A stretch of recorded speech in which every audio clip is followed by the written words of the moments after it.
Hello বন্ধুরা, welcome to my another blog. আর thumbnail দেখে নিশ্চয়ই বুঝতেই পারছো আমরা গিয়েছিলাম তারকেশ্বর। দাদা বৌদি আর তাদের ছোট ছোট দুটো বাচ্চাকে নিয়ে আমরা চলে গিয়েছিলাম মরিগ্রাম থেকে হাওড়া, এবং হাওড়াতে দেখতেই পাচ্ছ প্রচণ্ড ভিড়। তারপরে আমরা তারকেশ্বর লোকাল উঠলাম শেওড়াফুলি যাওয়ার উদ্দেশ্যে। আর ট্রেনে তো প্রচণ্ডই ভিড়, যেমনটা তোমরা জানো তারকেশ্বর যাওয়ার সময় হয়। এটা হচ্ছে দাদা, এটা হচ্ছে পুচকি, আর পুচকিটার নাম হচ্ছে পাখি। আর এখানে এইসব লোকগুলো, আর এই যে আমার সাথে আছে ঝিলিক আর বৌদি, আমরা সব দাঁড়িয়েছিলাম। আর এই যে শেওড়াফুলি ঘাটে আমরা চলে এসেছি অলরেডি। আর সেখানে তো প্রচণ্ড ভিড়। আমরা সেখান থেকে কিছু জিনিস কেনাকাটা করলাম, তারপরে চলে এলাম নিমাই তীর্থ ঘাটে। সেখানে স্নান করলাম, করে রেডি হয়ে আমরা রেডি হচ্ছিলাম তখন এই যে তার ভিডিও আমি করেছি। আর আমাকে কেমন লাগছে অবশ্যই জানিও। এবার সেখান থেকে আমরা রওনা দিলাম মানে তারকেশ্বর যাওয়ার উদ্দেশ্যে হেঁটে হেঁটে। আমাদের দাদার বাঁকটা আমি মোটামুটি নিয়ে একটু হেঁটেছিলাম প্রথমের দিকে, তারপর আর পারিনি। এই যে রাস্তায় তখন বেরিয়েছি মিনিমাম 6টার সময় আমরা, সন্ধেবেলা।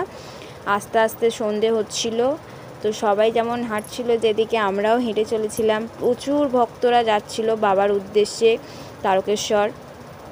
তো এই যে প্রথম রেল ক্রসিংয়ে আমরা দাঁড়িয়েছিলাম, প্রচুর প্রচুর ভক্তদের ভিড় আর তাদের গুণগান বাবার নামে এইসব শুনতে শুনতে আমরাও এগিয়ে চললাম বাবার ধাম তারকেশ্বরের দিকে। এই যে এত ভিড় মানুষের, যে একটা মনের ইচ্ছা তারা বাবার কাছে জানাতে যাচ্ছে।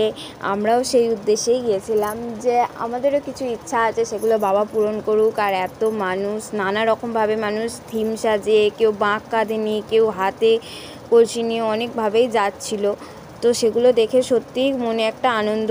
আর সবাই তো জানো যে কীরকম কষ্ট পায়ে হেঁটে যেতে, তাও সব কষ্ট উপেক্ষা করেও সব ভক্তদের ভিড়, সবাই তো যাচ্ছিল। এবার মোটামুটি আমরা সকালবেলার মধ্যে পৌঁছে গিয়েছিলাম তারকেশ্বর। আর কিছুক্ষণ, হয়তো 15-20 মিনিটের রাস্তা ওখান থেকে বাকি ছিল। এই যে বাবার ধামে জল ঢেলে সত্যি বাবার কাছে পুজো দিয়ে একটা আলাদাই শান্তি পেয়েছিলাম সেদিন।